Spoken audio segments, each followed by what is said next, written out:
The Grand Hall of the Galactic Council pulsed with an energy that bordered on panic. Representatives from 1,000 worlds huddled in small groups, their voices a cacophony of clicks, whistles, and subsonic rumbles. At the center of it all stood High Arbiter Zixaloria, her crystalline form glowing with an ominous red hue. Silence! Her voice, a harmonic blend of tones, cut through the noise like a plasma blade.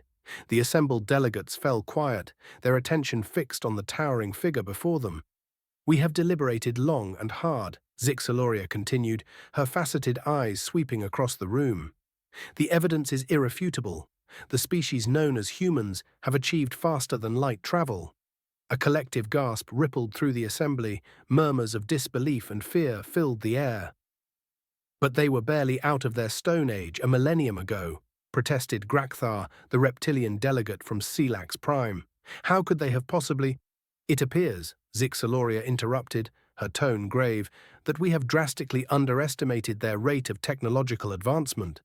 Our latest intelligence suggests they have not only mastered FTL travel, but are on the brink of developing quantum tunneling technology." The chamber erupted into chaos. Delegates shouted over one another, some demanding immediate action, others calling for caution. Zixaloria waited patiently for the commotion to subside before continuing.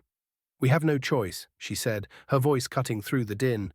"As of this moment, by unanimous decision of the Inner Circle, we hereby issue a galaxy-wide warning. Beware the humans. They are to be considered extremely dangerous and unpredictable.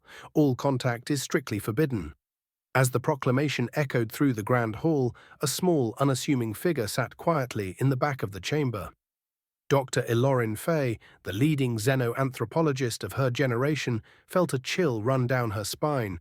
She had spent her entire career studying humanity from afar, and something about this declaration felt terribly, horribly wrong. Little did she know, her doubts would set in motion a chain of events that would shake the very foundations of the galaxy. Captain Zara Vosh of the Centauri exploration vessel, Stardancer, stared at the hollow display with a mixture of excitement and trepidation. The mysterious signal they'd been tracking for weeks had led them to a restricted sector of space, right on the edge of the Sol system. Captain, her first officer, a towering Andromedian named Clix, rumbled, "We've received another warning beacon from Galactic Control. They're threatening to revoke our exploration license if we proceed any further." Zara's tentacles curled in frustration. She'd heard all the stories about the humans, of course, everyone had. They were the boogeyman of the galaxy, a species so dangerous and unpredictable that the Galactic Council had quarantined their entire solar system. But Zara had always been a risk-taker. It's what made her one of the youngest and most successful exploration captains in the Centauri fleet. And something about this situation didn't add up. "Clicks," she said, her bioluminescent skin pulsing with determination. "What do your instincts tell you about these warnings? Don't they seem a bit excessive?" The Andromedian's compound eyes flickered in thought. "I must admit, the level of security around this system is unprecedented. It's almost as if—" "As if they're hiding something," Zara finished. She made her decision. "Plot a course for the third planet. We're going in." As the Stardancer glided silently into Earth's orbit, the crew held their breath. They'd expected defensive systems, weapons arrays, perhaps even an armada of warships. Instead, they found nothing. "This can't be right," Zara muttered, her tentacles twitching nervously. "Scan for any signs of advanced technology." The results came back negative. According to their instruments, the civilization below was barely into its space age.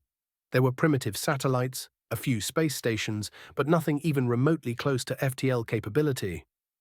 "I don't understand," Click said, his exoskeleton creaking as he shifted uncomfortably. The Council reports indicated. He was cut off by a sudden alarm. A small craft had launched from the planet's surface and was rapidly approaching their position.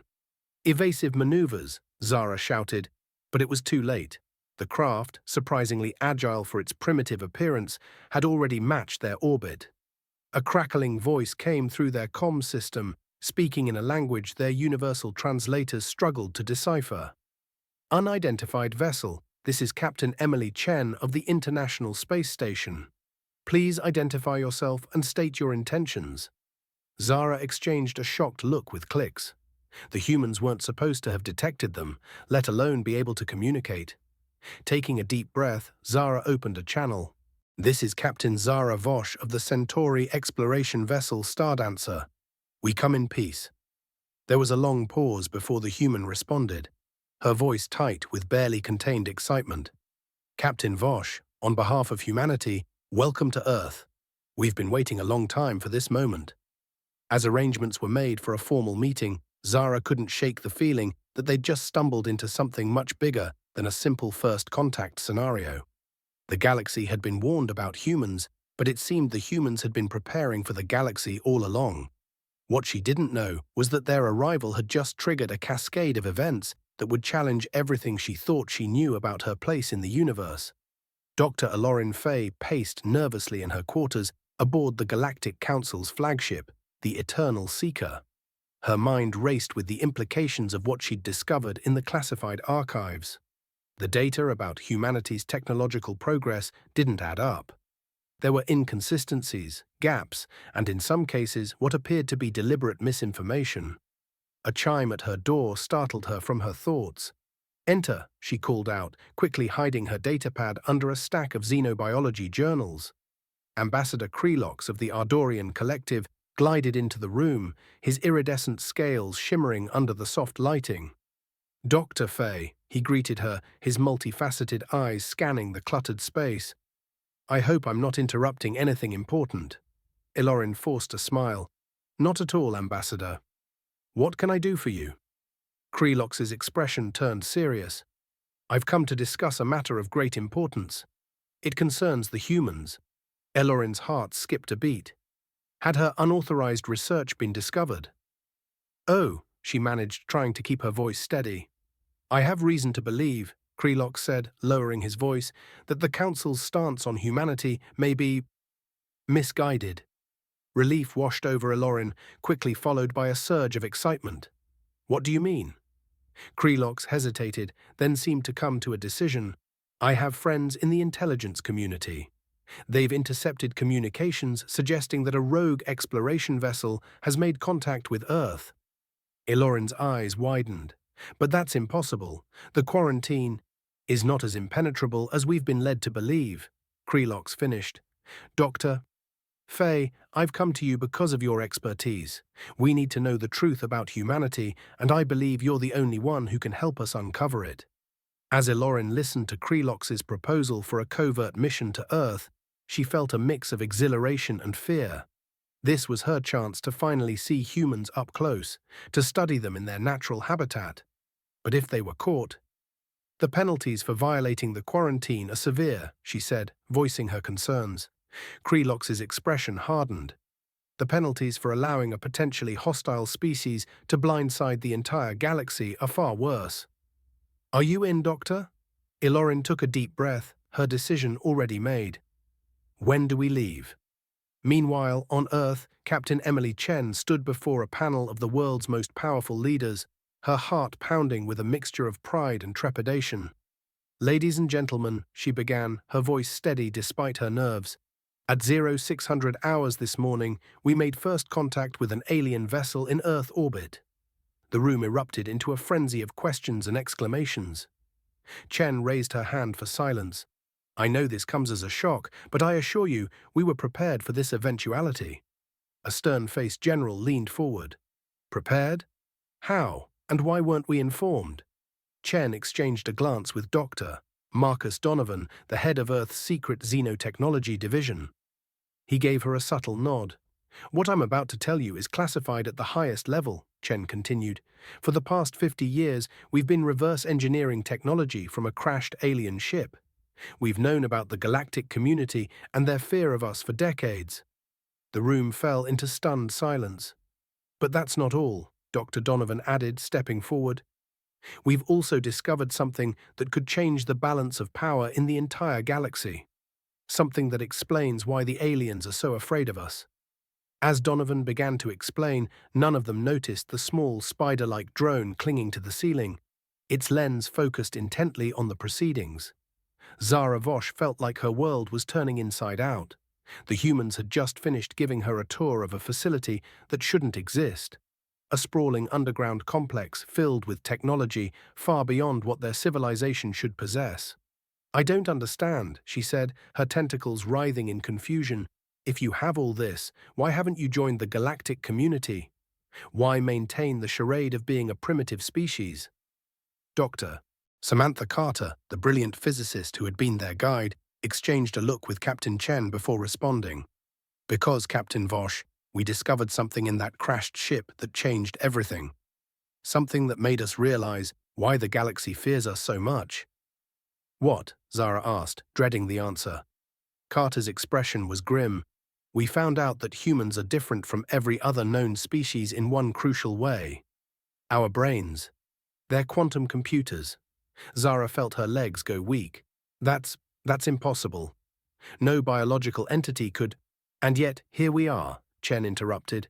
"Our neurons don't just operate on electrical and chemical signals. They manipulate quantum states. It's why we're so adaptable, so creative, and so unpredictable."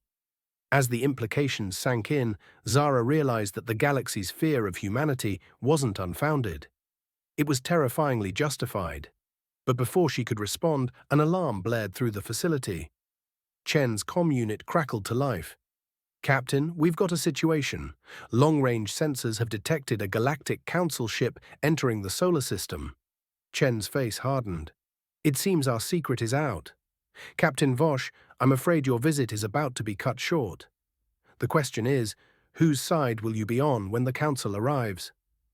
As Zara looked from the humans to her own crew, she knew that her decision would shape the fate of not just humanity, but the entire galaxy. The lines between friend and foe, truth and deception, were blurring. And in the midst of it all, the true nature of humanity, their potential and their peril, loomed larger than ever. The stage was set for a confrontation that would redefine the cosmic order. And at the center of it all stood humanity, the species that everyone had been warned to fear, but whose true power was only beginning to be understood. Dr. Elorin Fay's hearts raced as the stolen shuttle dropped out of FTL on the edges of the Sol system. Beside her, Ambassador Krelox manipulated the controls with surprising skill for a diplomat. "Sensors aren't picking up any signs of advanced technology," Krelox muttered, his scales shifting colors in confusion. "Could our intelligence have been wrong?" Elorin shook her head, her eyes fixed on the blue-green orb growing larger in their view screen. "No, something's not right. The quarantine, the warnings. There has to be more to this." As they approached Earth's orbit, a flickering distortion caught Elorin's eye. "Wait, what's that?" Krelox adjusted their sensors, and suddenly the empty space before them transformed. A massive space station shimmered into view, its design unlike anything they had ever seen. "By the cosmic egg," Krelox breathed. "They have cloaking technology. But that's impossible for their level of—" His words were cut short as a tractor beam locked onto their shuttle, pulling them inexorably towards the station. Deep within the Earth's secret facility, Zara Vosh watched in awe as Dr. Samantha Carter manipulated quantum fields with nothing but her mind. Holographic displays danced around her, responding to her thoughts faster than any computer could process. "This is how we've managed to advance so quickly," Carter explained, her eyes glowing faintly with an inner light. "Our quantum brains allow us to interface directly with technology, to innovate in ways other species can't even comprehend." Zara's tentacles writhed in a mixture of fascination and fear. "But surely you understand why this terrifies the rest of the galaxy. The potential for this power to be misused." Carter's expression darkened. "We know. It's why we've kept ourselves isolated, why we've worked so hard to appear harmless. But now—" An alarm blared, cutting her off. Captain Chen's voice came over the intercom. "Dr. Carter, we've got a situation. A Galactic Council shuttle just breached our perimeter. They're being brought in now." Carter's eyes widened. "It's happening. The convergence we predicted, it's starting now." Ambassador Krelox and Dr. Fay found themselves in a sterile interrogation room, facing a stern-faced human woman and a familiar tentacled figure. "Captain Vosh?" Elorin gasped. "What are you doing here?" Zara's bioluminescent skin pulsed with conflicting emotions. I could ask you the same thing, Doctor. Ambassador Krelox, I presume. The human woman who introduced herself as Captain Chen leaned forward. I'm more interested in how you found us, and what exactly you know about humanity. Krelox drew himself up, his diplomatic training kicking in. We know that you've been deceiving the galaxy, that your technological capabilities far exceed what you've led us to believe. What we don't know is why. Chen exchanged a glance with Zara before responding. What I'm about to tell you will change everything you think you know about the universe. As Chen explained about human quantum consciousness, Ilorin felt her scientific worldview crumbling. Everything she thought she knew about biology, about the limits of organic life, was being challenged. But before they could fully process this revelation, the facility shook with a massive impact. We're under attack, Chen announced, her voice tight.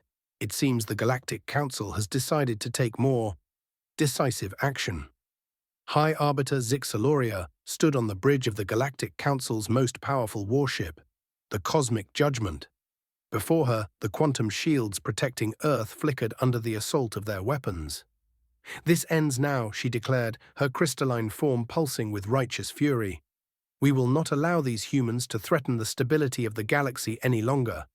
But as their weapons battered against Earth's defenses, Zixaloria failed to notice the subtle changes taking place around her. The ship's systems began to flicker, quantum fluctuations rippling through its circuitry. Content from previous chapters remains the same.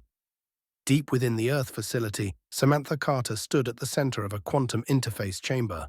Her mind merged with the very fabric of space-time.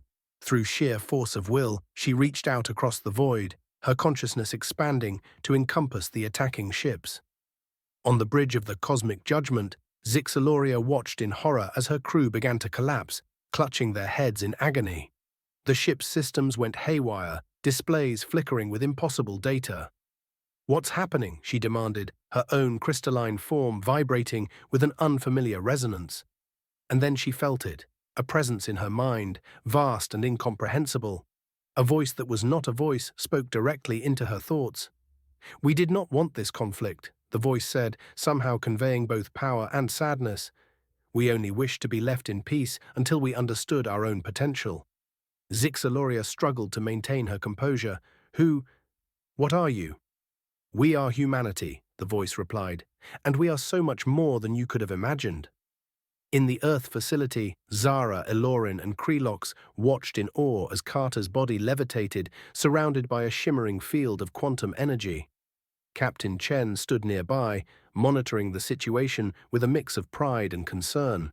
Is this the true power of human consciousness? Ilorin asked, her scientific curiosity overriding her fear. Chen nodded grimly. It's why we've kept ourselves isolated. We knew that if the galaxy discovered what we were truly capable of, they would react exactly as they have, with fear and violence. Krelox's scales had paled to a ghostly white. But this is beyond anything we could have imagined. You're not just interfacing with technology. You're manipulating reality itself. That's what quantum consciousness allows, Chen explained. Our minds exist partially outside of normal space-time. We can perceive and influence the quantum foam that underlies all of reality. Zara's tentacles writhed in agitation. But why reveal yourselves now? Why not continue hiding? Chen's expression turned solemn. Because we've seen what's coming. There's a threat on the horizon that dwarfs anything the galaxy has ever faced. We needed to reveal ourselves now, to prepare. Before anyone could respond, Carter's eyes snapped open, glowing with an inner light. It's done, she said, her voice echoing with otherworldly harmonics. I've shown them. On the Cosmic Judgment, Zixaloria staggered as the human presence withdrew from her mind.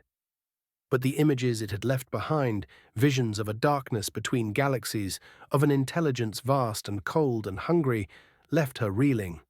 Stand down all weapons, she ordered, her voice shaking. Open a channel to the human facility.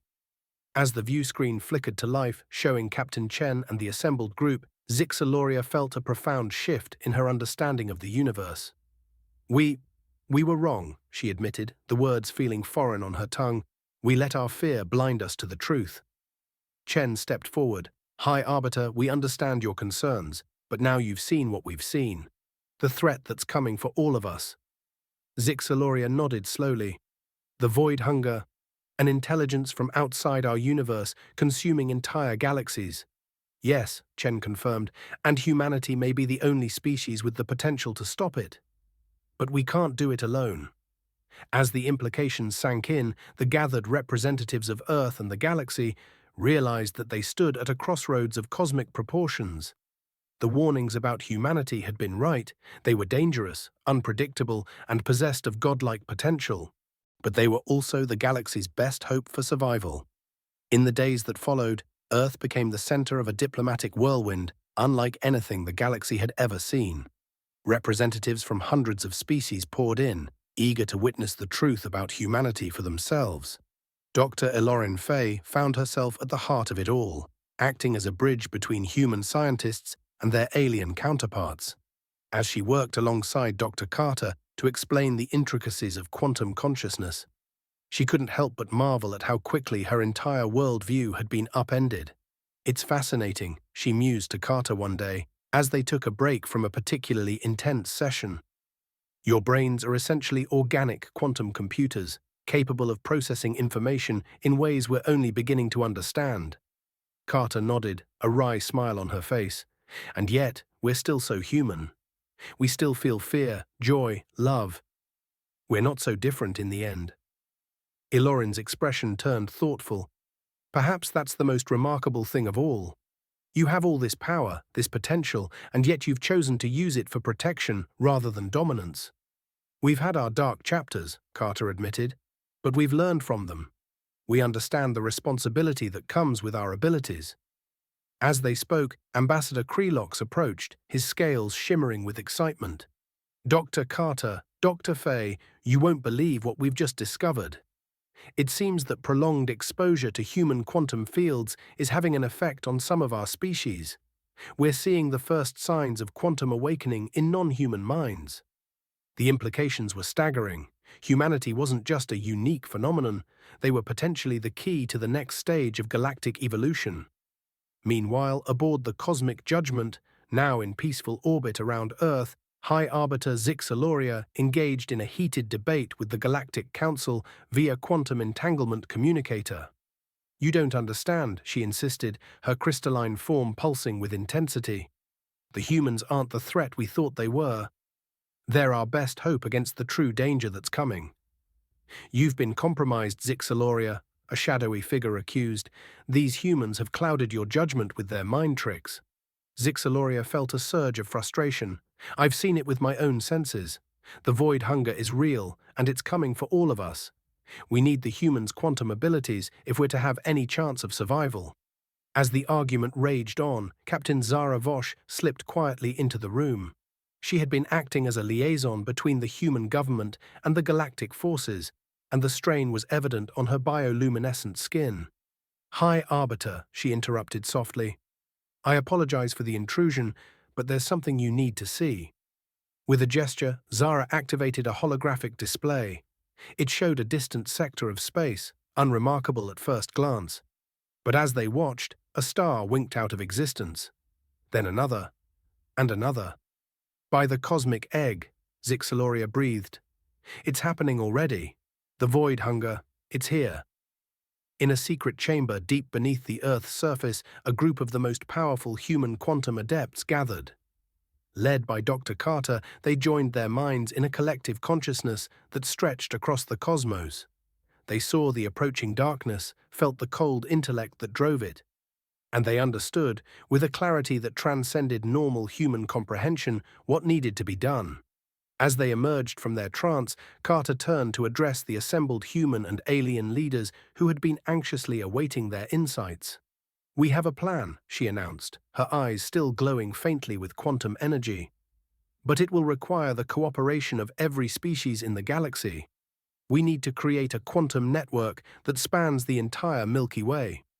Captain Chen stepped forward. What you're proposing, it's never been done before. The scale alone is mind-boggling. Exactly, Carter nodded. Which is why the void hunger won't see it coming. We're going to turn the entire galaxy into a quantum computer, with every sentient mind acting as a node in the network. The room erupted into a chaos of questions and exclamations, but amidst the tumult, Dr. Elorin Fay felt a surge of hope. This was why she had dedicated her life to studying other species. For a moment like this, when the combined knowledge and abilities of the galaxy's civilizations might be the key to their survival. As the leaders began to hash out the logistics of this audacious plan, a new era of galactic cooperation dawned. The warnings about humanity had been both right and wrong. They were indeed a force to be reckoned with, but also the catalyst for a transformation that would reshape the very nature of life in the universe. The true test was yet to come. As the void hunger approached, consuming stars and civilizations in its path, the race was on to awaken the quantum potential that lay dormant in every sentient mind.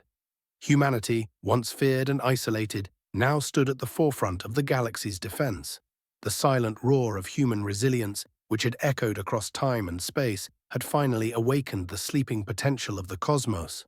Now it was up to every being, human, alien, and everything in between, to join in that roar, to stand united against the encroaching darkness. As Dr. Carter looked out at the assembled leaders, she felt the weight of countless civilizations resting on their shoulders. "We were warned to fear humans," she said, her voice carrying the strength of billions. "Now, let's show the universe why that fear was misplaced. Together, we'll face this threat not as separate species, but as a united galactic consciousness." The quantum awakening had begun, and with it, the greatest adventure in the history of life itself was about to unfold.